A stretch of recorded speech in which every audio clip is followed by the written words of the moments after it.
Setio Budi Baskoro, Magister Psikologi Psikolog, menjalankan pendidikan Magister Profesi Psikolog di Universitas Muhammadiyah Malang pada tahun 2010 sampai 2012 dan program Doktor Ilmu Psikolog, eh, Doktor Kandidat di UGM 2020 sampai sekarang.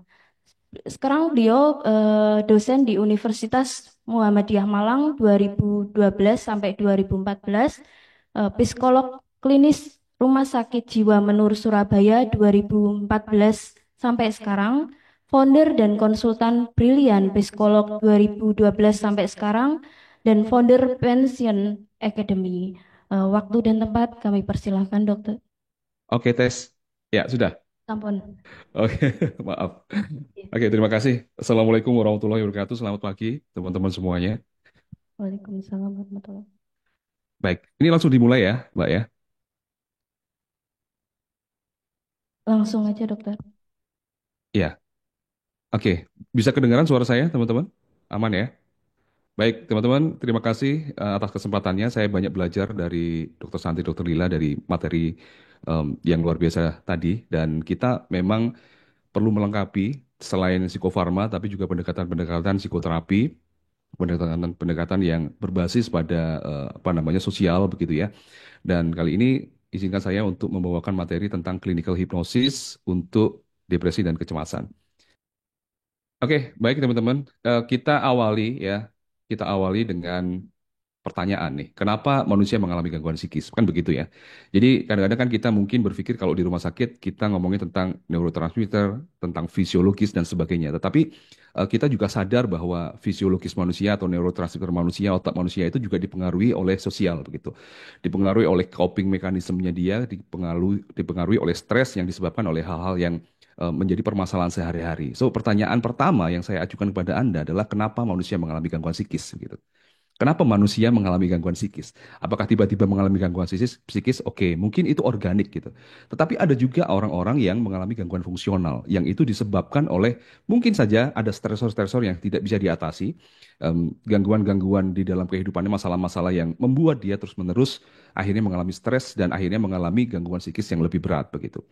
Nah, ini pertanyaan yang harus kita ajukan. Apakah memang benar-benar orang itu mengalami gangguan psikis ujuk-ujuk atau kan ada masalah tertentu begitu? Ini yang perlu kita apa namanya di dalam pikiran kita. Ini klasternya harus di sini dulu. Oke, teman-teman. Anda lihat di sini ada harimau dan rusa begitu. Ketika rusa ketemu harimau, apa yang terjadi kira-kira? Dia akan lari. Dia akan lari untuk menyelamatkan diri. Dan ketika dia ketemu harimau, dia melihat harimau, maka autonomic nervous systemnya akan ada di mode flight, lari begitu. Dia cemas, dia lari, dan akhirnya dia selamat dari harimau. Kalau selamat ya teman-teman ya. Nah ketika sudah jauh dari harimau, maka tubuhnya akan kembali ke seperti semula, dia mungkin akan santai, dia akan mungkin makan rumput lagi, dan tubuhnya kembali normal. Itu adalah mekanisme pertahanan diri hewan atau makhluk hidup yang yang common, yang biasa begitu ya. Nah, tetapi manusia, teman-teman, memiliki otak yang lebih canggih daripada hewan yang lain, ya. Dia memiliki em, otak manusia yang itu berkembang di mana manusia itu ternyata meskipun tidak ada bahaya, dia bisa membayangkan bahaya itu sendiri. Jadi bahaya itu kan ada dua ya teman-teman. Bahaya yang em, sifatnya real dan bahaya yang sifatnya unreal gitu ya, yang imajiner begitu. Nah manusia itu ternyata bisa membayangkan ya, manusia bisa tetap merasakan ada bahaya meskipun bahayanya sudah tidak ada. Misalkan seseorang yang membayangkan besok dia akan tugas di medan perang misalkan. Sebelum tugas di medan perang dia sudah cemas. Besok dia harus menghadapi atasannya yang mungkin toksik gitu, yang mungkin tidak dia sukai begitu. Belum ketemu atasannya dia sudah cemas, di malam harinya tidak bisa tidur gitu. Besok dia harus bayar utang, gimana cara nyelesain semuanya ya. Belum menghadapi debt collectornya, belum menghadapi bahaya secara langsung begitu, ya, dia sudah cemas begitu. Nah, manusia memiliki kemampuan untuk itu. Selain dia juga bisa melakukan perencanaan-perencanaan dengan otaknya, membayangkan potensi-potensi di masa depan, tapi juga dia bisa membayangkan potensi bahaya di masa depan. Nah, ketika seseorang tidak bisa mengontrol ini, maka stres yang ada di masa depan sebenarnya harusnya dia bawa ke sekarang. Dan tidak cuma satu hari, bisa aja berhari-hari, bisa aja berminggu-minggu, bisa aja berbulan-bulan. Saya tanya pada teman-teman, kira-kira apa yang terjadi ketika seseorang itu ada di kondisi stres selama berhari-hari, berbulan-bulan. Padahal ketika kita ngomongin tentang hewan ya, dia stresnya mungkin sebentar dia lari, selamat dia nggak stres lagi, kan begitu. Jadi manusia itu punya kemampuan untuk itu, sehingga memang treatment-treatment yang sifatnya nyasarnya ke kognitif, nyasarnya ke kemampuan coping stres, nyasarnya ke realitas, itu menjadi sangat penting menurut saya. Selain juga psikofarma sebagai pengobatan utama, begitu. Nah, kalau kita berbicara tentang sistem di dalam tubuh kita, ini kan ada banyak ya sistemnya ya teman-teman ya, ada sistem tulang dan sebagainya, ada nervous system juga. Nah, nervous system dibagi dua, ada sistem nervous system yang pusat dan ada yang tepi begitu. Kita ngomongin tentang autonomic nervous system sekarang, karena ini berhubungan dengan hipnoterapi nanti ya. Nah, autonomic nervous system yang perlu kita ketahui kan ada simpatetik, parasimpatetik nih. Ada simpatetik ketika kita ada di dalam kondisi bahaya, maka simpatetiknya akan aktif. Ketika kita mungkin lebih rileks gitu ya, melakukan em, eh, interaksi sosial atau mungkin lagi istirahat atau tubuh kita lagi mencerna, maka kita ada di mode parasimpatetik. Nah, ini akan menjadi bahasan kita teman-teman, bagaimana kita menggunakan hipnoterapi untuk mengatasi atau membantu pengobatan dari orang yang mengalami depresi dan orang yang mengalami kecemasan. Autonomic nervous system, teman-teman, simpatetik dan parasimpatetik. Jadi ketika seorang dalam bahaya, ketika dia melihat harimau, sungguhan begitu ya, maka simpatetik nervous systemnya akan aktif. Dia akan lari, ya, darahnya akan mengalir ke bawah, ya, dia akan pucat dan dia akan lari tunggang langgang begitu. Nah, tetapi manusia itu tidak hanya ketemu harimau asli, tetapi harimau dalam imajinasinya. Bahkan ketika dia tidur pun itu bisa memunculkan gitu ya, mau tidur pun dia bisa memunculkan bahaya-bahaya yang tidak pernah terjadi, mungkin tidak pernah terjadi, sehingga tubuhnya tetap dalam kondisi yang stres. Nah, pertanyaannya adalah bagaimana kalau itu terjadi berhari-hari, kan begitu. Nah, kalau itu terjadi berhari-hari, berbulan-bulan, maka dia akan terjebak pada simpatetik nervous system terus-menerus, dan dia akan tegang, dia akan cemas, dia akan apa namanya sensitif dan seterusnya. Dia nggak bisa switching ke parasympathetic system. Dia nggak bisa relax. Dia nggak bisa santai. Akhirnya pencernaannya terganggu. Akhirnya brainwave-nya juga terganggu. Akhirnya mood-nya juga terganggu karena ada kortisol yang terlalu banyak dilepas misalkan dan seterusnya. Nah, kita merujuk teman-teman di sini ada polyvagal teori. Ini teori yang menarik teman-teman karena ini basisnya fisiologis manusia tapi juga digabungkan dengan bagaimana manusia itu berinteraksi pada sosial. Kita lihat di situ teman-teman ada arousal increases ya. Jadi ketika seseorang mengalami suatu bahaya, entah itu bahaya yang nyata atau bahaya yang tidak nyata, maka respon pertama yang dihadapi yang akan dimunculkan adalah fight or flight, menyerang atau lari. Seperti rusa tadi ya, fight or flight, flight dia ya, fight or flight. Itu yang pertama yang dihadapi yang akan dimunculkan oleh seseorang secara instinktif gitu ya. Ketika dia tidak fokus pada problem solving, ketika dia hanya fokus pada ego atau ketika dia nggak tahu caranya ngadepin itu, maka respon pertamanya adalah fight or flight. Di mana fight mungkin nyerang, ya, mungkin nyalahin orang lain, mungkin dia agresi, ya, ketika ada masalah, atau flight dia menghindar, dia denial, dia mungkin mengurung diri dan seterusnya.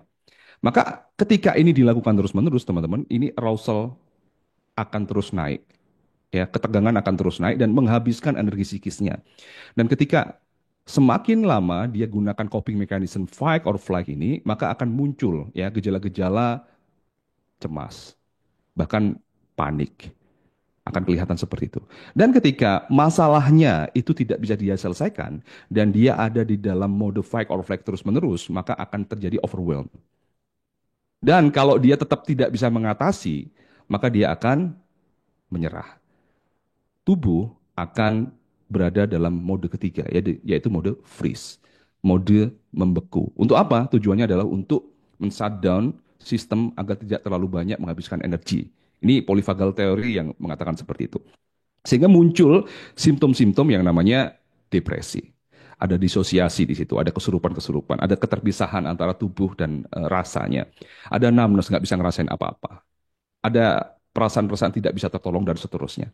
Nah, ini ketika seseorang tidak bisa mengatasi fight or flight response-nya. Karena dia memang mekanisme pertahanan dirinya berfokus pada ego, tidak berfokus pada solusi begitu.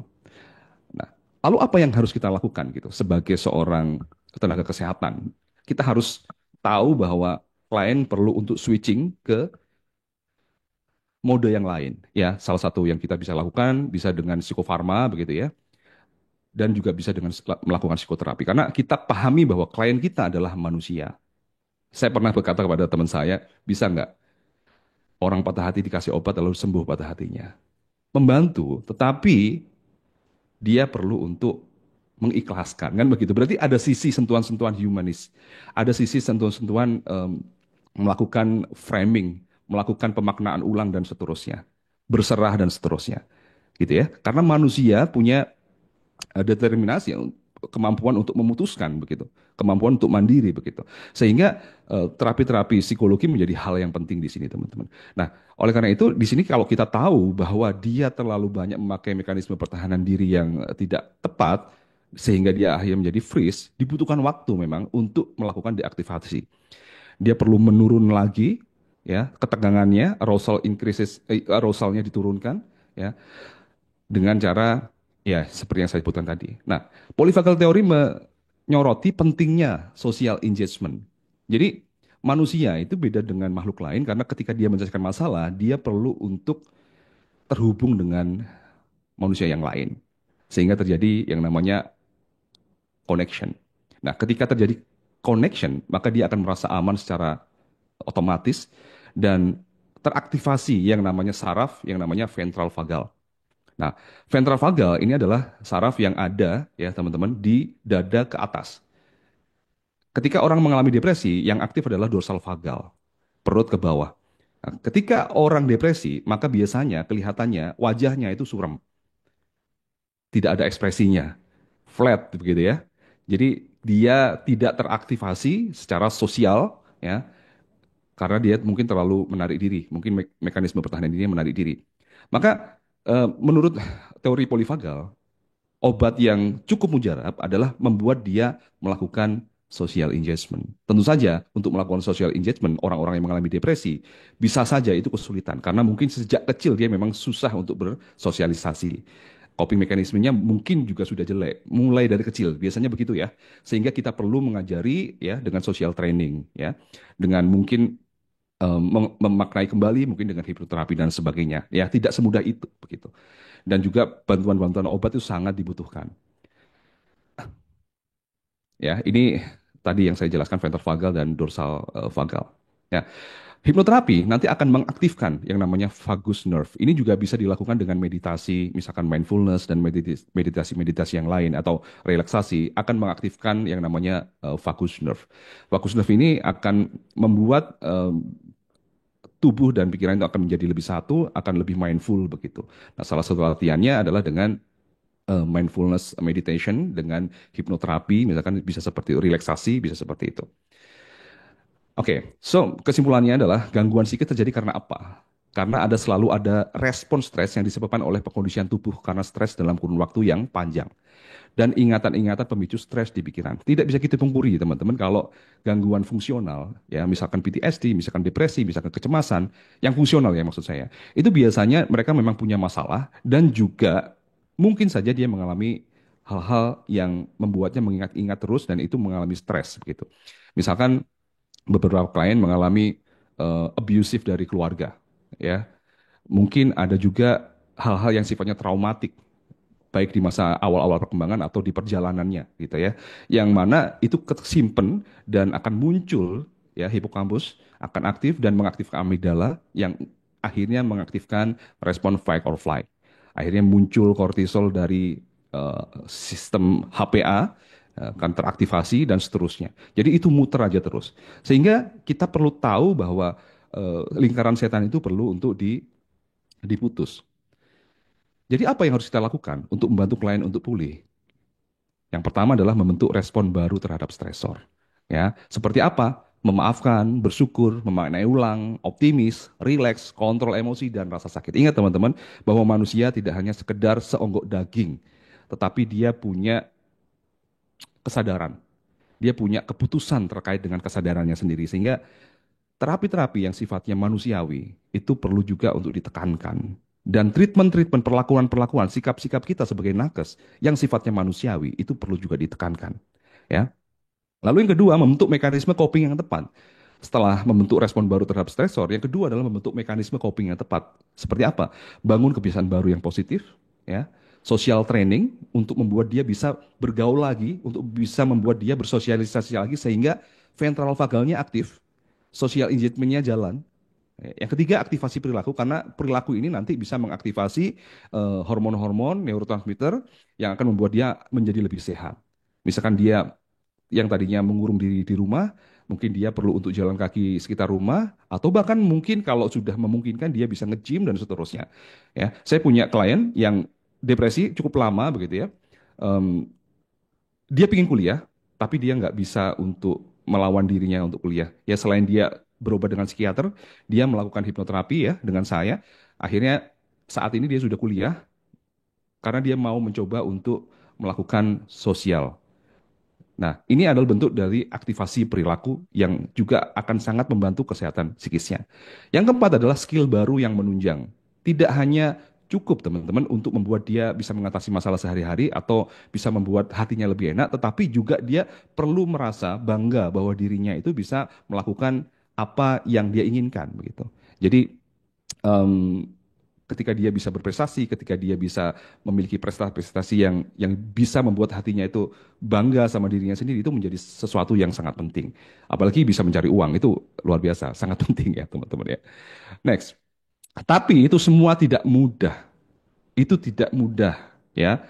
Tidak semudah itu orang itu berubah. Kalau misalkan orang itu mudah untuk berubah, maka psikolog nggak akan capek-capek bekerja. Mungkin satu sesi sudah selesai. Mungkin dokter nggak akan capek bekerja gitu ya, yang harus treatment cukup lama begitu. Tapi manusia ternyata punya kecenderungan ya untuk mempertahankan keseimbangan yang lama. Ya, kalau misalkan kita merujuk pada teori hipnosis ini, karena saya membahas hipnosis ya, saya akan merujuk pada pendekatan-pendekatan hipnosis. Di dalam teori hipnosis itu ada yang namanya apa namanya yang namanya gerbang penjaga ya. Kalau dalam em, dunia kesehatan mungkin kita bilang ini bagian otak yang namanya reticular activating system atau RAS gitu. Di mana reticular activating system itu salah satu tugasnya adalah memfokuskan pada memfokuskan pada stimulus yang penting. Jadi kita ini kan memasukkan informasi dari panca indera kita ya teman-teman ya, dari mata, dari telinga, dari kulit dan seterusnya. Nah, ternyata reticular activating system punya peran yang cukup besar di situ. Dia yang akan menyeleksi informasi-informasi yang relevan atau informasi-informasi yang tidak relevan. Jadi dalam teori hipnosis, em, sesuatu yang tidak relevan dengan bawah sadar, kita ngomong bawah sadar ya, tidak sesuai atau tidak relevan dengan bawah sadar akan ditolak. Jadi kalau misalkan dari kecil dia sudah meyakini bahwa dirinya adalah anak yang ditolak oleh keluarganya, yang tidak diinginkan oleh keluarganya, maka ketika dia mencoba memperbaiki diri meskipun dia tahu ini nggak benar pikiran ini, gitu, dia akan lebih peka terhadap penolakan daripada informasi baru yang mendukung eh, apa namanya pikiran barunya bahwa saya layak dan saya berharga. Ya, otaknya hanya fokus pada saya tidak layak, saya tidak berharga, saya ditolak oleh keluarga saya. Core belief-nya tertanamnya seperti itu. Maka reticular activating system akan menolak segala informasi yang mengubah core belief itu. Di mana core belief itu bilang kamu nggak layak, kamu nggak berharga. Nah, ya, reticular activating system itu berperan cukup besar di hal tersebut. Oleh karena itu, teman-teman, dalam pendekatan hipnoterapi, kita nanti akan lebih banyak main dengan reticular activating system. Nah, sekarang kita ngomongin tentang hipnosis. Lalu apa sih hipnosis itu? Ya, orang mengatakan kalau hipnosis itu seperti pertunjukan di televisi dan seterusnya ya. Ya, mungkin itu memang benar, tetapi itu hipnosis yang lain.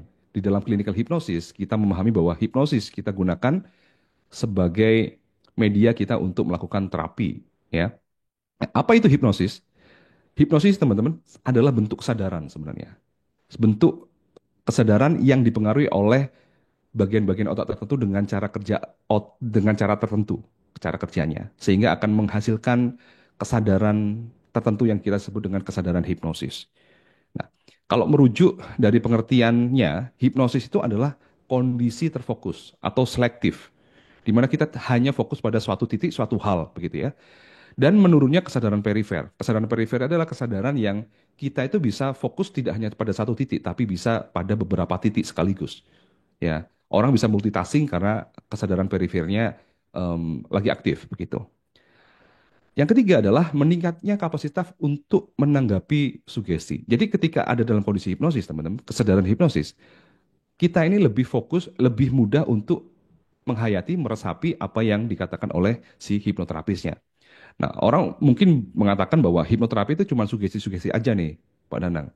Hanya memberikan kata-kata lalu dia bisa sembuh. Nggak seperti itu, nggak semudah itu, dan nggak sesederhana itu. Hipnoterapi adalah membuat seseorang berada di dalam suatu pengalaman tertentu, di mana dia bisa memaknai pengalaman itu. Misalnya gini deh, teman-teman. Ada seseorang yang tadinya itu makannya itu benar-benar ngawur gitu ya, sehingga dia obesitas, sehingga dia mengalami gula darah yang tinggi, akhirnya diabetes dan seterusnya, komplikasi dan seterusnya. Dia tahu bahwa yang dilakukan itu salah gitu. Tapi dia tidak bisa ngerem gitu. Karena memang itu menjadi suatu kenikmatan sendiri baginya untuk makan, dan itu menjadi coping mechanism ketika dia stres gitu. Ya, dia tahu itu. Dia benar-benar nggak bisa ngerem itu. Pada suatu ketika dia melihat temannya terbaring lemah, hampir meninggal dengan penyakit yang sama. Semenjak saat itu, si orang ini mengatakan pada dirinya sendiri bahwa aku nggak bisa seperti ini terus. Karena dia melihat temennya yang kakinya udah banyak luka-lukanya, bahkan sudah nyaris diamputasi, dan kesadarannya menurun dan seterusnya, sehingga itu membuat shock bagi dirinya karena dia masih punya anak. Karena dia masih dibutuhkan sama suaminya, istilahnya begitu. Dia dibutuhkan oleh pasien-pasiennya begitu. Nah, saat itu dia berubah. Dia berubah, dia benar-benar bisa ngerim apa yang harusnya dia tidak makan gitu. Ada momentum, teman. Ada momentum yang berasal dari pengalaman secara langsung yang membuat pemaknaannya ya, lalu respon-responnya terhadap makanan, terhadap kesehatan, terhadap kehidupan berubah. Kita sebut mungkin dalam kajian spiritual ini adalah apa namanya, ini adalah apa namanya, apa ya, eh, mungkin dari Tuhan gitu ya. Kita sebut seperti itu. Tetapi apakah ini harus kita nunggu? Kita harus nunggu pemberian ini dari Tuhan gitu kan. Harus menunggu momentum-momentum yang alami seperti itu. Ternyata enggak. Ya, orang itu bisa dimunculkan pengalaman itu di dalam imajinasinya. Dan ketika dia dalam kondisi hipnosis ya, imajinasi itu berasa benar-benar sangat nyata gitu. Jadi hipnosis ini saya mau bilang itu bukan kondisi tidur, tapi kondisi monodeism, kondisi fokus pada suatu titik, kondisi kesadaran tertentu, yang mana wandering nerve kita itu aktif ketika kita membayangkan sesuatu, ya misalkan kita merasa kita membayangkan em, perut kita menjadi rileks gitu ya, lalu detak jantung kita menjadi ritmenya lebih teratur misalkan, ya itu akan terjadi gitu. Itu bisa terpengaruh seperti itu, ya. Nah, hipnosis itu adalah suatu kesadaran, teman-teman, bukan kondisi tidur atau kondisi pingsan dan seterusnya. Kalau kita ngomongin tentang hipnosis, kita mengenal framework gitu ya. Ada pikiran sadar, ada pikiran bawah sadar, ada pikiran nirsadar. Nah, pikiran bawah sadar ini adalah pikiran-pikiran yang kita tidak sadari, teman-teman. Kita tidak sadari bagaimana cara kerjanya, bagaimana mekanismenya, bagaimana interaksi ya, antara pikiran satu dengan yang lain, begitu ya. Mungkin orang itu mengatakan bahwa oh makanan makanan ini enak kok, makanan ini apa namanya, nikmat kok, ya. Tapi bawah sadarnya mengatakan bahwa kamu sudah kaya sekarang, jadi makanlah semuanya, gitu. Atau bawah sadarnya bilang bahwa kamu katanya papa nggak boleh nggak boleh nyisain makanan, gitu. Atau misalkan mumpung masih ada daripada kamu kelaparan, makan sebanyak-banyaknya. Nah, itu ya keyakinan-keyakinan yang mungkin saja kita tidak bisa dengar. Atau self talk yang kita tidak sadari. Nah, tugas seorang hipnoterapis adalah mengangkat isu-isu tadi ke pikiran sadar dengan cara ya melakukan dialog ya, ketika dia dalam hipnoterapi kita munculkan dialog-dialognya, pikiran bawah sadarnya kita munculkan, kita tanya begitu ya, sehingga dia akhirnya menyadari bahwa ada loh keyakinan-keyakinan seperti itu. Dan tidak hanya menyadari saja, teman-teman, tidak hanya mengangkat saja, tapi juga dilakukan resolving the problem, menyelesaikan masalah-masalah yang menjadi kontra di situ. Misalkan ada pikiran satu dengan pikiran yang lain yang bertentangan. Akhirnya dia bisa lebih menyadari tentang mekanisme keyakinan-keyakinannya. Nah, ya, ini tugas seorang psikoterapis atau hipnoterapis seperti itu. So, tugas kita adalah nanti dalam hipnoterapi adalah bagaimana kita bisa menembus reticular activating system atau area kritis ini tadi sehingga dari pikiran sadar ini nanti bisa memprogram pikiran bawah sadar, teman-teman. Seperti ini ya, kira-kira seperti ini. Jadi pikiran sadar di dengan pikiran bawah sadar itu dibatasi oleh yang namanya critical area. Ini gerbangnya.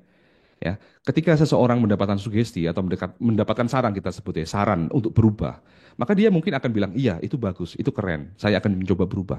Tapi dalam beberapa waktu kemudian itu akan diabaikan. Kenapa? Karena itu tidak terlalu menjadi hal yang penting bagi dirinya, tidak urgent, tidak sekarang, sehingga tidak dimasukkan ke dalam pikiran bawah sadar. Nah, apa yang harus kita lakukan? Yang perlu kita lakukan adalah menurunkan critical area ini agar kita bisa memberikan sugesti ke pikiran bawah sadar. Ingat ya teman-teman, di sini hipnoterapi yang saya maksud bukan hipnoterapi ketika dia dalam kondisi hipnosis lalu kita berikan sugesti yang langsung mulai saat ini dan seterusnya Anda begini dan begitu lalu dia bisa sembuh. Enggak seperti itu. Tetapi kompleks, kita harus tahu permasalahannya seperti apa. Ya, misalkan kita membantu dia membayangkan body goal-nya, membantu dia membayangkan tentang ketakutannya di masa depan dan akhirnya diselesaikan dengan itu dan seterusnya. Atau ada em, masalah-masalah di masa lalunya berkaitan dengan isu itu yang kita bisa selesaikan di situ. Jadi nggak cuman memberikan sugesti, ya kadang-kadang kita salah paham tentang hipnoterapi gitu ya, sehingga kita mengatakan oh hipnoterapis itu absurd. Oh hipnoterapi itu pseudoscience. Teman-teman silakan dibuka di Google Scholar aja deh. Itu penelitian tentang hipnoterapi sangat banyak sekali. Dan by the way, hipnoterapi itu sudah masuk di divisi 30 American Psychological Association. Jadi sudah diakui oleh dunia. Pikiran tidak sadar ini nanti kita akan, sorry, pikiran bawah sadar ini nanti akan kita tembus dengan sugesti dengan menurunkan critical area-nya. Lalu apa yang terjadi saat kondisi hipnosis ya? Paling tidak saya menyoroti ada tiga bagian otak di sini yang berfungsi secara berbeda. Yang pertama adalah the default mode network (DMN). Nah, DMN ini akan terjadi teman-teman akan terjadi peningkatan. DMN ini ketika meningkat, dia akan membuat kesadaran di mana kalau Anda ngelamun gitu ya, Anda santai, Anda ngelamun. Nah, itu DMN-nya biasanya akan naik. Atau Anda dalam proses kreatif, itu DMN-nya biasanya akan naik. Nah, ketika dilakukan dilihat dengan alat-alat yang bisa menunjukkan bagian DMN ini ya, akan kelihatan. Biasanya dia aktif begitu ketika dalam kondisi hipnosis. Lalu yang kedua, the prefrontal cortex. Prefrontal cortex ini berkaitan kan dengan pengambilan keputusan ya, executive function, mengkritisi, mengkontrol tubuh dan emosional dan seterusnya. Nah, biasanya prefrontal cortex ini dia akan diturunkan ke dalam kondisi hipnosis. Sehingga ngomongnya lebih spontan. Biasanya kalau dalam sesi konseling atau konsultasi dengan dokter misalkan, dia kan masih merahasiakan tentang rahasia-rahasia yang mungkin saja tidak harus diungkap sekarang gitu ya. Tapi dalam kondisi hipnosis dia akan lebih spontan dalam mengatakan apa yang dirasakan, apa yang disimpannya selama ini. Jadi prefrontal cortex ini juga bisa diturunkan dalam kondisi hipnosis. Yang ketiga adalah anterior cingulate cortex. Ini dinaikkan. Ini berkaitan dengan kemampuan menyerap informasi dan menurunkan kecemasan dan kekhawatiran. Jadi kondisi hipnosis itu bisa dilihat secara tangible di penelitian-penelitian zaman sekarang. Lalu yang berikutnya adalah berkaitan dengan brainwave, teman-teman. Kita tahu ya, minimal brainwave yang kita ketahui adalah 4 gitu, beta, alpha, theta, delta. Nah, dalam kondisi hipnosis, teman-teman, yang kita sasar adalah gelombang tetanya yang kita naikkan begitu, yang kita naikkan. Jadi jangan dianggap bahwa gelombang-gelombang ini berpindah dari beta, alfa, theta, delta enggak. Tapi gelombang-gelombang ini tetap ada semuanya, tetapi nanti yang mendominasi yang mana? Dalam kondisi hipnosis, kondisi hipnosis ya, theta yang dinaikkan, yang dominan di situ ya. Kalau hipnosis yang ringan mungkin alfa juga sudah bisa begitu. Orang-orang yang cemas itu biasanya betanya yang aktif begitu. Orang-orang yang depresi mungkin banyak delta ya atau bahkan theta gitu ya, mungkin seperti itu. Apa yang terjadi saat kondisi hipnosis ini ada beberapa level kedalaman teman-teman nanti dipelajari sendiri level 1 sampai level 6. Jadi kita akan dari level 1 nanti akan turun sehingga nanti menemukan fenomena-fenomena kesadaran yang kita perlukan begitu. Kalau kita mau mengakses mungkin mereka punya trauma gitu ya yang cukup dalam yang mungkin masa kecil begitu. Atau kita mau dia bisa membayangkan dengan lebih detail maka mungkin level 5 kita perlukan. Nah, ini penelitian yang saya lakukan, teman-teman. Ketika seorang dalam kondisi hipnosis, saya ukur dengan alat sederhana yang namanya GSR. Itu stres minimal bisa langsung turun, gitu ya. Stres tubuh itu minimal bisa langsung turun seperti ini ketika dalam kondisi hipnosis. Jadi, ketika kita melakukan hipnosis itu tidak hanya sekedar relaksasi, tapi deep relaksasi, relaksasi dalam. Tidak hanya tubuh yang rileks, tapi juga pikiran yang rileks. Jadi, hipnoterapi sebenarnya kita dalam istilahnya lain namanya guided imagery ya. Jadi memandu orang itu secara bertahap untuk merilekskan semua bagian tubuhnya, bahkan pikirannya. Begitu, teman-teman. Nah, ini bisa kelihatan banget ketika kita meneliti dengan alat-alat yang tangible ya, psikofisiologis. So, alasannya kenapa nih? Kesimpulannya kenapa kita perlu hipnosis gitu ya? Yang pertama, otak lebih reseptif. Dia lebih mudah untuk menyerap informasi yang kita berikan. Ya, karena ya itu tadi fokus, peripheral awareness menurun ya, dan juga reseptif ini. Yang kedua adalah mengurangi resistensi. Jadi ketika dia dalam kondisi hipnosis seperti yang kita jelaskan tadi, eh, pikiran sadarnya menurun ya, maka dia tidak akan resisten, tidak kurang resistennya gitu ya. Yang ketiga, perubahannya lebih cepat. Tetapi memang dalam penelitian-penelitian yang dilakukan ya, dalam jangka panjang memang harus diberikan terapi-terapi yang lain ya selain hipnosis. Misalkan cognitive behavior. Jadi digabungkan. Misalkan ditambah dengan behavior activation, misalkan seperti itu. Kalau tidak memungkinkan psikoterapi, maka dia perlu diperbagi reaksinya dulu dengan psikofarma, ya. Nah, ini teman-teman, ini konsep ya, eh, di mana seseorang itu ternyata ketika kita lihat sekarang ini dia depresi gitu. Sekarang ini dia depresi. Sekarang dia mungkin mengalami bulimia ya. Bulimia nervosa, muntah-muntahin makanan begitu ya. Nah, kita melihatnya mungkin sekarang dia masalahnya apa gitu. Tapi ternyata menurut kajian hipnoterapi tidak seperti itu. Bisa saja masalah-masalah itu atau emosi-emosi itu sudah lama dia rasakan. Nah, ini teori em, snowball ya bahwa seseorang itu ternyata bisa di awal perkembangannya dia mengalami suatu stres tertentu yang tidak terkoreksi sehingga dia akan eh, menjadi lebih sensitif terhadap masalah itu dan akhirnya lebih lebih banyak menghasilkan reaksi emosi yang sama. Misalkan saya contohkan begini, ada seorang klien begitu ya, di mana dia itu dari kecil dia ditolak sama keluarganya, entah dari ibu dari bapaknya karena dia anak kedua begitu ya, dari pernikahan yang kedua gitu. Nah, kata-kata itu terngiang terus mulai dari kecil, teman-teman. Sehingga dia akhirnya lebih sensitif terhadap penolakan ketika dia masuk SD, masuk SMP, masuk SMA, dia benar-benar nggak mau sekolah homeschooling, begitu ya. Dan dia sensitif terhadap penolakan-penolakan yang lainnya. Dia merasa tidak berharga dan seterusnya. Akhirnya dia mengalami depresi, panic attack, depresi dan juga bulimia, begitu. Nah, karena saya punya konsep bahwa kemungkinan dia punya hal-hal lain yang terjadi di sebelum-sebelumnya, maka saya gunakan teknik regresi dalam hipnoterapi. Dan benar saja, saya menemukan ingatan yang terus diingat di bawah sadarnya, paling enggak, itu adalah ingatan di mana ketika orang tuanya bertengkar tiap hari. Di mana ibunya merekam, ya, ibunya itu merekam suaranya sendiri memaki ayahnya. Setiap hari mulai dari pagi sampai sore diputer. Anak itu masih kecil, pakai videotape gitu ya. Dan itu terngiang-ngiang terus di dalam pikirannya. Nah, begitu ya. Jadi peristiwa itu benar-benar membekas. Nah, ini yang disebut dengan ISE atau Initial Sensitizing Event, di mana peristiwa yang membuat sensitif pertama kali, gitu ya. Di mana itu kalau dalam kasus yang saya ceritakan, ketika orang tuanya bertengkar dan setelah itu nyetel videotape, nyetel tape, audio tape seharian penuh gitu, ya. Ibunya maki-maki ayahnya gitu. Dan ada lagi ketika dia SD, dia nggak bisa bergaul, akhirnya dia merasa ditolak. Ya, ini peristiwa-peristiwa yang disebut dengan peristiwa tambahan atau subsequent sensitizing event. Subsequent sensitizing event. Jadi ini hanya menambahkan saja dari kejadian yang pertama tadi atau perasaan yang pertama tadi. Harusnya ketika terjadi ISE tadi harusnya ada pengkoreksian. Ya, ada pengkoreksian seperti apa?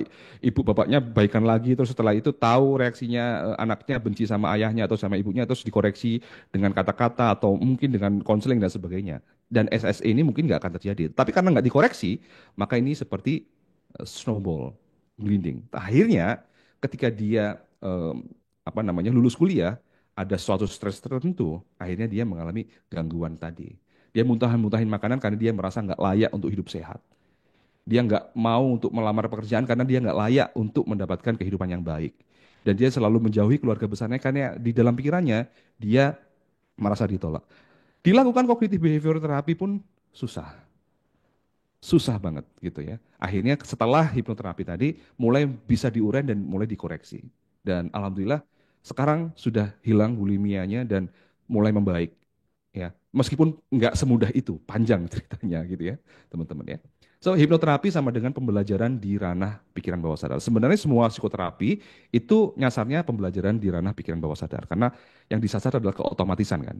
Yang disasar adalah sesuatu yang lebih dalam, misalkan value-nya, belief-nya, kebiasaannya, ya, emosinya. Nah, itu semuanya kan ada di bawah sadar sebenarnya kalau dalam kajian hipnosis. Jadi semua terapi pada dasarnya menyasar perubahan di pikiran bawah sadar. Bahkan cognitive behavior therapy yang nyasarnya di pikiran sadar, itu menyasarnya di pikiran bawah sadar. Kenapa? Di situ kan ada journaling. Di situ kan ada terus-menerus mengcounter pikiran-pikiran negatif yang akhirnya menjadi kebiasaan kan begitu. Di situ kan mencari core belief akhirnya di apa namanya konfrontasi di situ kan. Nah, berarti semua terapi itu sebenarnya pada dasarnya menyasar di pikiran bawah sadar. Nanti teman-teman bisa tanyakan ya. So, terakhir, bagaimana melakukan hipnosis? Ya, melakukan hipnosis ada beberapa tahapan teman-teman di sini. Yang pertama adalah induksi.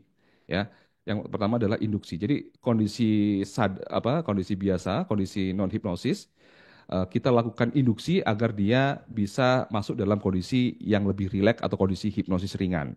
Apa yang kita lakukan dengan induksi? Induksi itu mudahnya adalah membuat dia fokus pada perintah kita lalu kita guide dia untuk merilekskan dirinya. Ya, ini kalau kita melakukan induksinya dengan rileks ya. Tapi untuk melakukan induksi ada banyak ya, ada confuse, ada shock dan seterusnya. Ya, tetapi kalau dalam clinical hypnosis biasanya kita menggunakan relaksasi. Bertahap relaksasinya sehingga tubuhnya rileks sepenuhnya dan di situ nanti pikirannya juga kita bantu untuk rileks. Biasanya saya melakukan misalkan dengan extended progressive relaxation misalkan dari atas ke bawah ya, dari kepala, dari leher, dari pundak, dari dada, dari perut dan seterusnya sampai kaki. Setelah itu saya minta dia untuk membayangkan dia turun tangga atau biasanya saya menghitung 10 sampai 1 pada tiap hitungan silakan rasakan relaksasi semakin meningkat atau semakin dalam gitu ya. Ya, itu namanya deepening. Bisa dengan hitungan mundur, dengan dia menuruni tangga dan seterusnya. Sampai dia masuk dalam kondisi trance yang dalam atau kondisi relaksasi yang dalam atau kondisi hipnosis yang dalam. Ketika dalam kondisi hipnosis yang dalam setelah kita cek gitu ya, lalu kita bisa memberikan sugesti atau memberikan teknik-teknik terapi yang lain yang banyak. Tidak hanya sugesti ya teman-teman teknik terapi itu. Bisa juga dengan forgiveness terapi, dengan gestalt terapi, dengan perceptual position, dengan apapun itu banyak ya, banyak cara. Dengan part terapi ya, di mana itu hanya memfasilitasi pembelajaran klien di bawah sadar saja. Setelah itu baru dilakukan terminasi, begitu ya teman-teman. Dari sini ini terjadi pembelajaran bawah sadar. Seperti yang analoginya seperti yang saya bilang tadi ya, ketika ada seorang yang tadinya diabetes, dia benar-benar insaf gitu karena melihat temennya sakit hampir meninggal gitu ya. Nah, itu pembelajarannya mendalam sekali, ada emosi intens yang muncul di situ, akhirnya bawah sadarnya berubah. Sama juga hipnoterapi adalah proses pembelajaran bawah sadar. Lalu kita ngomongin tentang depresi. Bagaimana caranya kita melakukan treatment kepada depresi? Nah, seperti yang tadi dibahas oleh dokter-dokter yang keren-keren tadi, ya tentang organobiologis, tentang neurotransmitter dan sebagainya, kita perlu membedakan depresi, ya. Depresi itu ada beberapa, tapi kita di sini membahas tentang depresi klinis atau depresi mayor, begitu ya. Nah, Depresi itu bisa disebabkan oleh organobiologis yang mengalami malfungsi atau mungkin mengalami gangguan begitu ya. Ada karena genetik, ada karena psikososial ya. Jadi bisa ketiga-tiganya ini berinteraksi begitu teman-teman. Ketiga-tiganya berinteraksi. Kalau memang ketiga-tiganya berinteraksi, ada psikososialnya di situ, berarti kita perlu untuk garap di situ juga gitu. Nah, orang-orang yang depresi ini menjadi poin untuk kita lakukan intervensi dengan teknik apa ya? Karena kita harus memahami jenis gangguannya itu seperti apa karakteristiknya. Yang pertama, orang depresi itu terlalu fokus pada dirinya sendiri dan personalisasi misalnya. Orang menyebutnya wah egois nih ya. Biasanya dikenal dengan orang yang egois, pokoknya mikirin dirinya sendiri saja. Enggak, ya memang begitu. Orang depresi gejalanya begitu. Karena otaknya cara kerjanya memang begitu gitu. Bukan dibuat-buat, ya, tapi dia hanya fokus pada dirinya sendiri dan tidak bisa melakukan istilahnya kalau dalam bahasa hipnosis itu perceptual position, melihat dari sudut pandang lain atau experiential thinking gitu ya.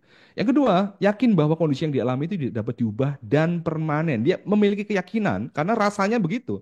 Ini nggak mungkin bisa diubah. Kemarin begini, sekarang begini, 1 bulan yang lalu juga begini. Kayaknya nggak akan bisa berubah, 1 bulan lagi nggak akan berubah juga nih. Lebih baik kan mati aja gitu kan.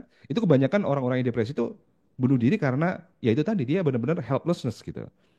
Ngerasa nggak ketolong lagi. Yang ketiga, terlalu fokus pada masa lalu daripada saat ini dan masa depan. Nah, ciri khasnya orang depresi itu dia terjebak pada masa lalu.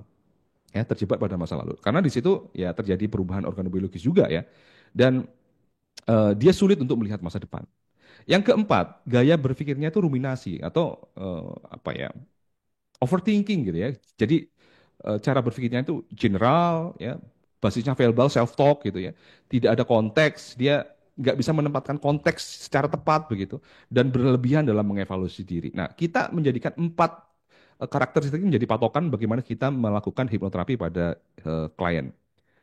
Yang pertama, secara umum konsep penanganan depresi adalah yang pertama, penguatan ego dan perasaan positif melalui imagery dan anchor. Jadi, karena dia ini egonya selalu diserang sama dirinya sendiri, karena dikoreksi terus kan, tiap hari dikoreksi, ya dijelek-jelekin sendiri, suuzon sama dirinya sendiri dan seterusnya, maka dia egonya akan hancur gitu kan, akan terluka parah di dalam duel gitu. Maka yang pertama adalah penguatan ego. Dan juga karena dia sulit untuk merasakan emosi positif atau anhedonia gitu ya, maka kita perlu untuk membantu dia merasakan positif melalui imagery dan anchor. Meskipun ini sulitnya setengah mati karena dia lupa gitu. Rasanya positif seperti apa. Tetapi bukan berarti kita nggak bisa mencobanya. Kita bisa coba itu. Dengan cara misalkan ingat-ingat kembali peristiwa-peristiwa yang kamu pernah alami dan kamu merasa positif. Atau mungkin hal-hal yang sangat disayanginya, dicintainya. Misalkan dia suka sayang sama kucing gitu ya. Dia nggak punya teman tapi sayang sama kucingnya gitu. Nah, perasaan sayang itu bisa diamplify dengan hipnoterapi. Yang kedua, ya, membantu klien untuk merasakan keadaan yang berubah melalui corrective imagery. Jadi yang tadinya dia melihat dirinya kumel, melihat dirinya itu nggak berprestasi juga gitu. Kehidupannya juga begitu-begitu aja, ya. Kalau dia tidak diangkat, dibantu untuk melihat masa depan atau melihat kemungkinan di masa depan atau melihat dirinya yang versi terbaik, maka dia nggak kadang-kadang nggak punya keinginan untuk itu atau nggak punya kemauan untuk itu. Maka kita bisa apa namanya bantu dia untuk membayangkan bahwa dirinya itu sudah lebih baik. Ini namanya corrective imagery. Yang tadinya rambutnya acak-acakan dia sudah lebih rapi gitu. Nggak pernah mandi jadi lebih bersih dan seterusnya. Nggak punya teman gitu ya. Ya, corrective imagery. Yang ketiga, melatih klien untuk merasakan saat ini melalui hipnosis untuk mindfulness. Jadi sugesti-sugesti yang diberikan nanti juga bisa untuk latihan-latihan untuk mindfulness. Jadi bisa dengan biasanya saya memberikan anchor untuk relax gitu. Ketika seseorang ini overthinking, dia kan perlu untuk fokus dan relax gitu ya. Nah, itu bisa dilakukan anchor dengan hipnosis. Yang keempat, menumbuhkan experiential thinking. Experiential thinking itu sudut pandang dari orang kedua, orang ketiga. Jadi dia tidak hanya berpaku pada dirinya saja. Jadi misalkan mamaku jahat sekali, mamaku nggak sayang sama aku, mamaku selalu ini dan begitu gitu ya. Kita bisa menggunakan perceptual position, kita bisa menggunakan empty chair atau gestalt terapi dengan membuat dia berada dalam kondisi mamanya. Dan kita tanya dia sebagai mamanya begitu ya. Tetapi di awal memang kita harus edukasi sehingga tidak terjadi pseudo memory kan. Edukasi nanti akan terjadi peran atau sandiwara begitu. Nah, kita tanya dia dari posisi mamanya dan dia menjawab itu. Nah, itu akan mengaktifkan yang namanya experiential thinking. Nah, apa bedanya ketika kita lakukan ini dalam kondisi kondisi non hipnosis dan hipnosis? Dalam kondisi hipnosis, dia akan lebih menjiwai dan dia akan lebih mudah untuk mengeluarkan emosi yang relevan dengan itu. Jadi teorinya begini, ketika seorang dalam kondisi hipnosis, teman-teman, dan kita membawanya dalam suatu konteks tertentu, suatu peristiwa tertentu di masa lalu, dan dia ingat-ingat benar dia mengalami asosiasi dengan peristiwa itu ternyata bagian otak yang mengingat itu atau sel-sel sarafnya itu aktif lagi.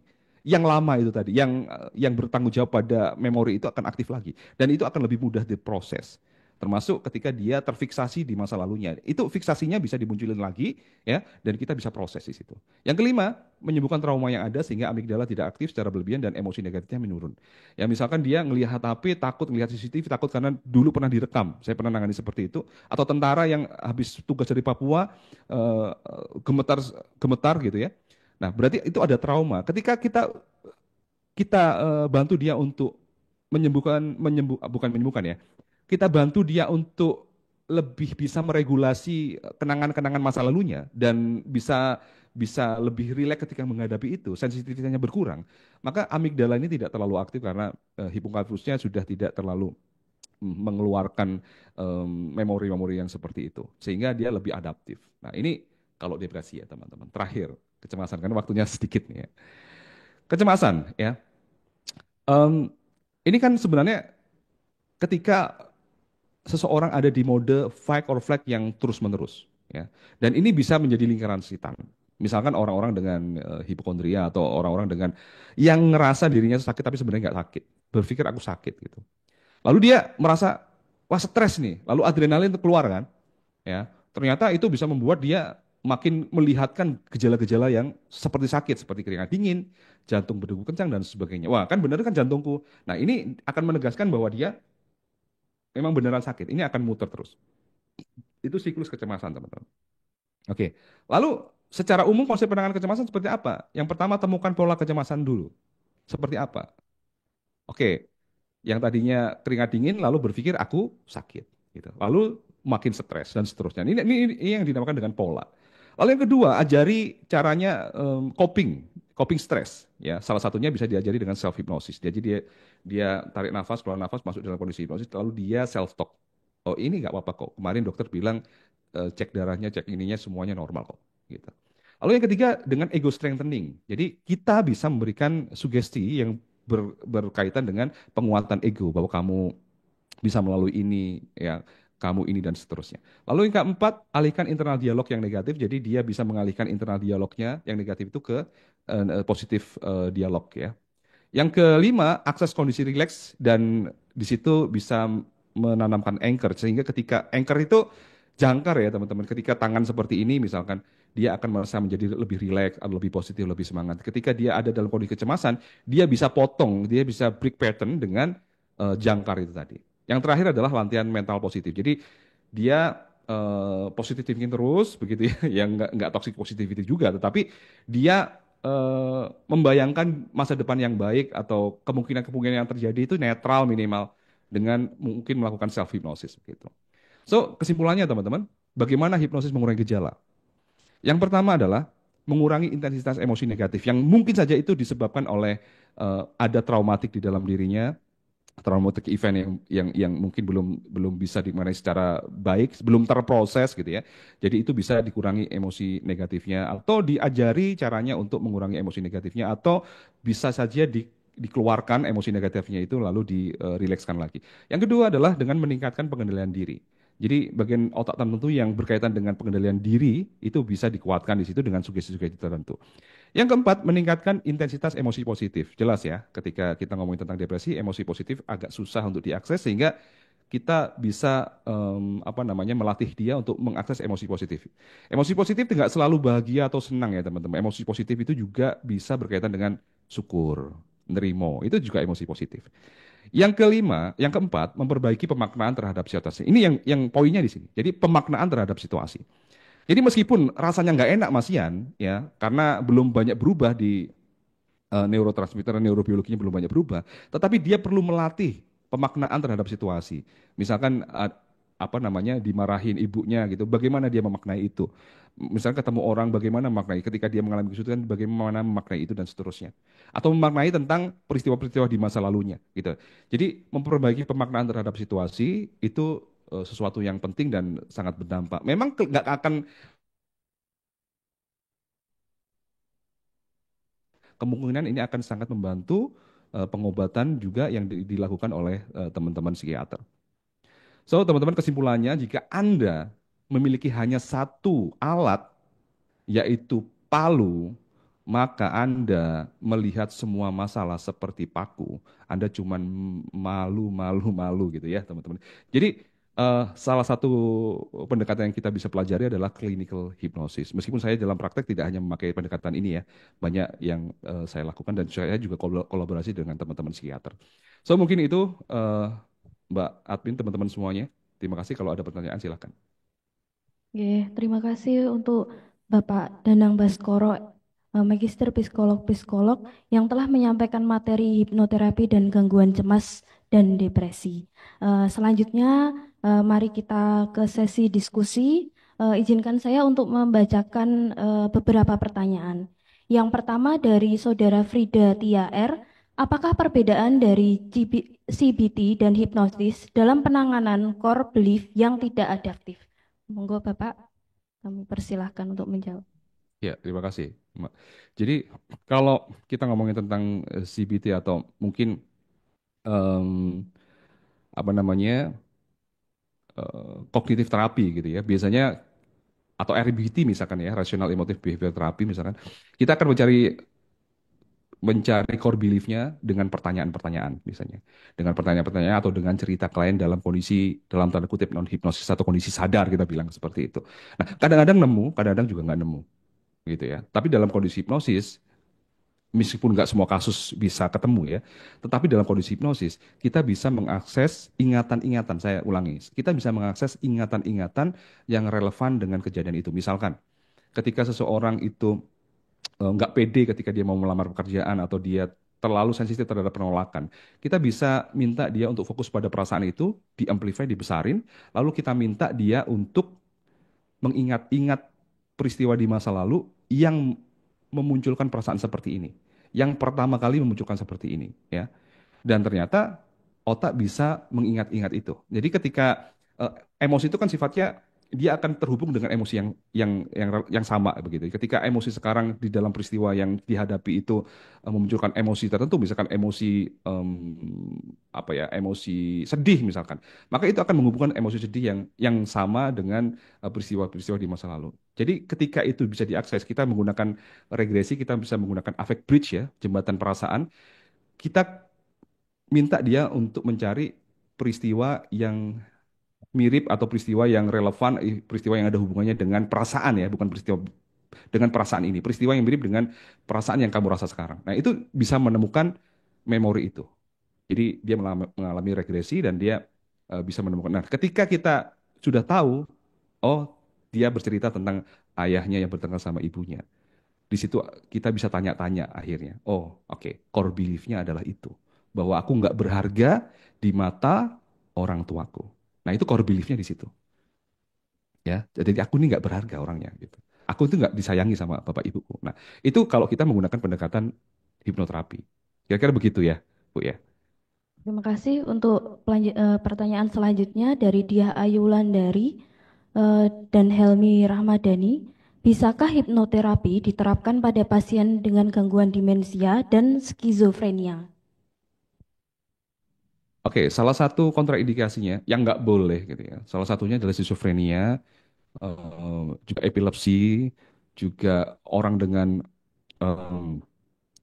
borderline personality disorder misalkan, manik depresif yang parah itu nggak boleh gitu ya. Jadi hipnoterapi nggak bisa dilakukan untuk semua orang. Terus juga hipnoterapi juga nggak bisa dilakukan untuk orang yang em, mungkin mungkin nggak meyakini itu gitu ya, nggak meyakini, nggak mau untuk diberikan hipnoterapi atau dia memiliki keyakinan yang salah dan seterusnya. Jadi nggak bisa dilakukan untuk semua orang, termasuk juga schizophrenia dan kalau demensia mungkin lebih banyak berkaitan dengan organik ya, Bu ya. Jadi nggak disarankan untuk dilakukan pada gangguan diagnosa tersebut. Kira-kira begitu. Oke, selanjutnya dari Ibu Wahyuni Nur. Ada kasus PTSD usia 9 tahun karena luka pengasuhan dan diterapi oleh psikiatri dengan diagnosis ansietas dan depresi dan mendapat farmakoterapi selama 6 bulan. Tetapi pasien tidak mau minum karena alasannya mengantuk kuliah.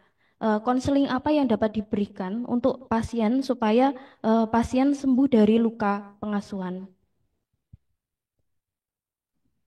Oke, terima kasih pertanyaannya. Jadi yang lebih ya kalau kita ngomongin tentang trauma ya, yang kalau kita ngomongin tentang PTSD post traumatic stress disorder, yang lebih mengerikan daripada PTSD adalah masa kekosongan selama PTSD terjadi. Jadi ketika orang mengalami PTSD, misal kalau benar itu PTSD ya, kalau orang mengalami PTSD, trauma ya, kita bilang trauma gitu ya, dia kan akan melakukan coping mechanism yang mungkin nggak adaptif sehingga sosialnya terhambat, ya, prestasinya terhambat, pertumbuhan-pertumbuhan yang lain juga terhambat gitu ya. Terjadi kemandekan di situ. Nah, akhirnya mengalami depresi, mengalami kecemasan karena dia mungkin nggak bisa beradaptasi sesuai dengan tuntutan usia perkembangannya. Nah, yang lebih berbahaya adalah masa kekosongan itu. Sehingga terapinya tidak hanya hipnoterapi untuk membuat traumanya menjadi lebih baik gitu. Atau traumanya menjadi sembuh gitu. Nggak hanya seperti itu. Tetapi kita juga perlu lakukan misalkan cognitive behavior therapy, bagaimana caranya dia menganulir pikiran-pikiran negatif, dia perlu diberikan mungkin teknik-teknik mindfulness untuk menurunkan apa namanya pikiran yang terlalu banyak muter menganalisa diri gitu ya. Kita bisa berikan modifikasi behavior activation untuk membuat dia lebih aktif. Kita ajari social training dan seterusnya ya. Tapi intinya kita perlu paham bahwa kadang-kadang orang itu tidak hanya cukup diberikan terapi yang kita sebut dengan psikoterapi, hipnoterapi, tetapi dia harus diajari skill set tentang hidup ya. Dia dibekali skill set tentang kehidupan sehingga dia bisa beradaptasi dengan teman-temannya, lingkungannya, mencari pekerjaan, dan dia bisa menjalankan kehidupannya sesuai dengan tuntutan perkembangan usianya. Jadi memang nggak sesederhana itu menyembuhkan depresi lalu diberikan hipnoterapi sembuh, nggak seperti itu. Tetapi hipnoterapi bisa dijadikan terapi penunjang atau mungkin bahkan bisa terapi pendamping begitu ya untuk dia misalkan PTSD dibuat dia tidak dia bisa lebih memaknai tentang tentang bagaimana orang tuanya dulu memperlakukannya dan dia bisa melihat masa depan lebih penting daripada masa lalunya. Nah, konsep cara berpikir itu akhirnya membuat dia terbuka terhadap perubahan-perubahan yang bisa dilakukan di dalam konseling atau dia akhirnya lebih mau minum obat dan seterusnya dan seterusnya. Jadi konselingnya menurut saya ya perlu tergantung dari ininya ya, tergantung dari kasusnya itu seperti apa. Tapi intinya membuat orang itu sembuh dari trauma saja tidak cukup karena yang lebih mengerikan dari trauma adalah masa kekosongan selama dia itu mengalami trauma itu sehingga skill hidupnya biasanya akan menurun gitu. Kira-kira begitu, Mbak. Pertanyaan selanjutnya, apakah perbedaan dari hipnosis dan dengan relaksasi imaginary karena prosesnya relatif sama? Oke, perbedaan hipnosis dengan Hipnosis dengan relaksasi ya. eh, Boleh diulangi, relaksasi Ibu? imaginary. Apakah perbedaan dengan apakah ada perbedaan antara terapi hipnosis dengan relaksasi imaginary? Oke, oke. Jadi sebenarnya yang disasar itu sama, yaitu relax gitu ya, yaitu kondisi aktif parasimpatetik gitu ya, nerve system. Itu kan yang disasar sebenarnya itu. Nah, tetapi dalam hipnosis ini kita sebut istilahnya relaksasi dalam, relaksasi yang lebih dalam, ya, relaksasi yang lebih dalam. Sehingga di situ juga ada perbedaan dengan hanya sekedar relaksasi biasa. Karena target kita adalah kesadarannya, target kita adalah kedalaman dari relaksasi itu. Kalau relaksasi biasa mungkin hanya tubuhnya, oke ini sudah rileks, dia sudah bisa menikmati, itu cukup. Tapi kalau dalam perspektif hipnoterapi, kita kita fokus pada kondisi kesadarannya sehingga kita bisa melakukan pemrosesan ketika kesadarannya itu sudah sesuai dengan apa yang kita inginkan begitu ya. Misalkan kesadarannya profound somnambulism misalkan ya, kondisi hipnosis yang dalam gitu. Di situ akan muncul fenomena-fenomena yang kita bisa lakukan. Misalkan teman-teman di rumah sakit mau membuat kulitnya tidak terasa sakit ketika ditusuk jarum gitu. Atau teman-teman dokter gigi misalkan membuat giginya itu tidak terlalu sakit misalkan untuk ketika dicabut. Itu bisa dilakukan hipnosis untuk menghilangkan nyeri ya. Jadi bagian otak yang berkaitan dengan reaksi terhadap nyeri, persepsinya tentang nyerinya itu bisa dimodifikasi gitu. Nah, itu hipnoterapi. Jadi hipnoterapi itu tidak hanya untuk klinikal tapi juga untuk banyak hal gitu ya. Tetapi yang kita sasar adalah kesadarannya. Karena dalam kesadaran itu ya otak lebih bisa diatur dalam tanda kutip. Kira-kira begitu. Pertanyaan yang terakhir, apakah setiap pasien bisa dihipnotis jika pasien tersebut terlalu logis? Oke, terima kasih. Oke. Jadi kalau kita mengacu pada susceptibility itu ada skalanya, mulai dari yang mudah, yang ring apa namanya, yang tinggi ya, yang sedang, yang moderate dan yang sulit gitu ya. Atau yang rendah gitu susceptibility-nya. Nah, orang-orang dengan tingkat susceptibility yang rendah itu sulit memang dilakukan instruksi masuk dalam kondisi relaksasi ya, atau bahkan relaksasi yang dalam. Tetapi begini, makanya di awal kita perlu screening dulu apakah orang yang bersangkutan ini kontraindikasi dengan hipnosis atau enggak. Kalau dia memang orangnya mungkin gangguan perhatian ya, mungkin itu akan membutuhkan waktu yang sulit ya, waktu yang lama ya, atau dia mungkin schizophrenia dan seterusnya. Itu lebih baik di-exclude deh. Tetapi kalau dia adalah orang-orang yang nggak ada masalah dengan itu, tapi dia memiliki susceptibility yang rendah, maka kita bisa gunakan beberapa teknik yang memang ditujukan untuk orang-orang dengan susceptibility yang rendah. Ya, ada development induction dan seterusnya. Ada banyak caranya. Dan yang kedua adalah memasuki kondisi hipnosis itu sama seperti memasuki kondisi ya meditatif seperti biasanya, karena mirip kesadarannya kan. Nah, kondisi meditatif itu kan perlu latihan ya setiap hari ya. Sama juga dengan orang masuk dalam kondisi hipnosis. Kalau dia belum pernah masuk dalam kondisi hipnosis dengan panduan, maka mungkin saja dia agak susah gitu ya. Maka di pertemuan pertama, pertemuan kedua, pertemuan ketiga dia akan mengalami peningkatan biasanya susceptibility-nya. Nah, jadi memang perlu di screening dulu di awal apakah dia itu masuk dalam susceptibility yang eh, rendah, sedang, atau tinggi. Lalu bagaimana kita melakukan treatmentnya, kita berikan desainnya dan kita bicarakan nanti sama kliennya. Biasanya seperti itu. Begitu, Ibu. Oke, terima kasih kepada Bapak Danang atas pemaparan materinya dan para peserta yang sudah bertanya. Mungkin ada beberapa pertanyaan yang belum bisa dijawab karena keterbatasan waktu. Eh, Kami ucapkan juga kepada Bapak Danang terima kasih atas ilmu yang bermanfaat bagi kami semua.